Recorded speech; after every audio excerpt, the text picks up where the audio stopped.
एमानकर मनरे गोटे डर अच्छी एवं एमानकर भय तांको निजको खाऊची जे आमे किछि काम करि पारिउ ना।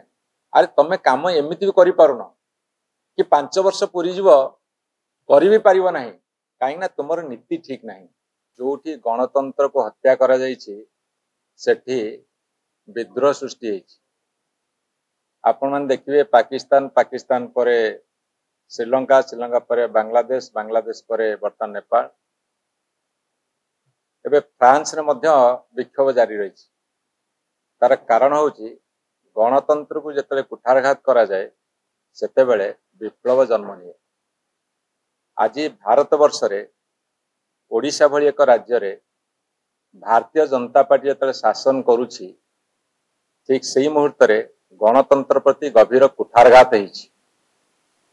से कुठारघात कौन जेते बेले 73तम संविधान संशोधन करागला जो कथा पे ए भारत वर्षर बहु महापुरुष माने तांकर समस्त चेष्टा ढाली देथिले एवं लड़ाई भी करथिले जार फलस्वरूप पंचायत राज सिस्टम को ग्रामांचल जो पंचायत राज सिस्टम अच्छी ताको सुदृढ़ करने प्रयास करा जायतिला।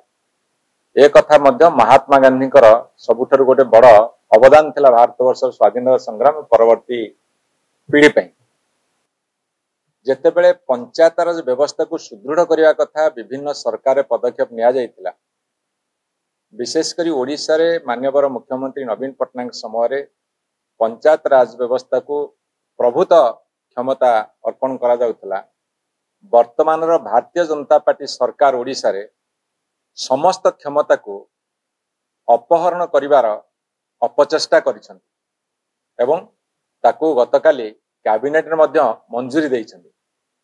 से कथा गुडा सब कौन आपण माने देखिथिबे जे जेतेबेले आम ओडिशा नवीन ओडिशा कार्यकारी होउतला सेतेबेले तलस्तरु ग्राम सभारू पंचायत समिति जिला परिषद त्रिस्तरीय पंचायत राज व्यवस्था भितर ताकू अनुमोदन करा जाउतला एवं ताकू सरकार ग्रहण करुतले।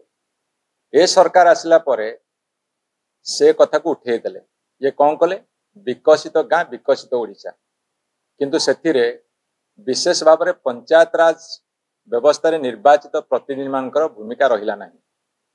कौन भूमिका रहिला ना जदि ग्राम सभा आसीथिबो पंचायत समिति आसीथिबो ताकू मध्य जिलापाल बदली देवार क्षमता देले।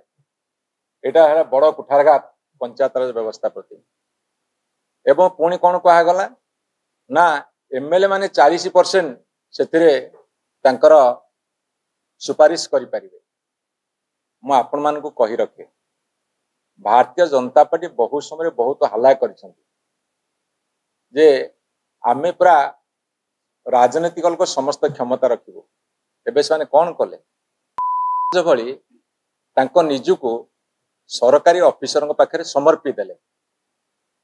बीडीओ होची एग्जीक्यूटिव ऑफिसर ब्लॉक रो चेयरमैन होची executive authority Zilla Parishad president होउसंती एग्जीक्यूटिव अथॉरिटी जिलापाल होउसंती एग्जीक्यूटिव ऑफिसर। अथॉरिटी और ऑफिसर भितरे जदि सरकार सामान्यतम ज्ञान नाही ताठ बड़ी बड़ दुर्भाग्य किछि नाही। तेणु विकसित गाँ विकसित ओडिशा रे एमाने पूरा पंचायत व्यवस्था को तलितलांत करदेले। जिलापाल कथा रहिबो जहाँ एई माने देबे एई सेक्रेटेरिएट भितरु लोकसभा भवन भितरु जहाँ निर्देश देव ताहा कार्यकारी करिवो। विरोधी दल जो माने विधायक जीतिचंती सेमानकर कथा रहिबो नाही सेहिते स्वतंत्र व्यवस्था कले। चेयरमैन मानकर समिति सभ्य मानकर सरपंच मानकर जिला परिषद मेंबर मानकर कहार किछि कथा रहिबो नाही तापे दृढ़ पदक्षेप नेले। एवं शेषरे एतिकिरे तांको मन पुरिला नाही से माने कौन कले से माने गतकाली पास कले जे जो बिल पास हो जेहेतु छोट मोट काम सब ब्लॉक स्तर हुए पंचायत स्तर हुए से छोटिया मोटिया काम 2 लाख रु तळुक हेले सेटा ऑफिसर लेवल रे हे जाउतला। किंतु एमाने कौन कले 2 लाख रु बढ़ई 10 लाख पर्यंत करदेले जे चेयरमैन पाखु फाइल जीव ना तार अनेक गुड़े कारण अच्छी अनेक गुड़े कारण कौन एमाने चाहती डरई हरई शासन करने नीति तेणु चेयरमैन माने जेहेतु बिजु जनता दल समर्थित प्रार्थी भाव जीति एमानकर मनरे गोटे डर अच्छी एवं एमानकर भय तांको निजको खाऊची जे आमे किछि काम करि पारिउ ना अरे तमे काम एमिति भी करि पारुन कि 5 वर्ष पूरी जीव करि भी पारिबो नाही काहे ना तुमर नीति ठीक नाही। जदि आपनकु आम भिडियोटी भल लागिला तेबे आम चैनल को लाइक शेयर और सब्सक्राइब करबा को जमा भी भूलंतु नाही।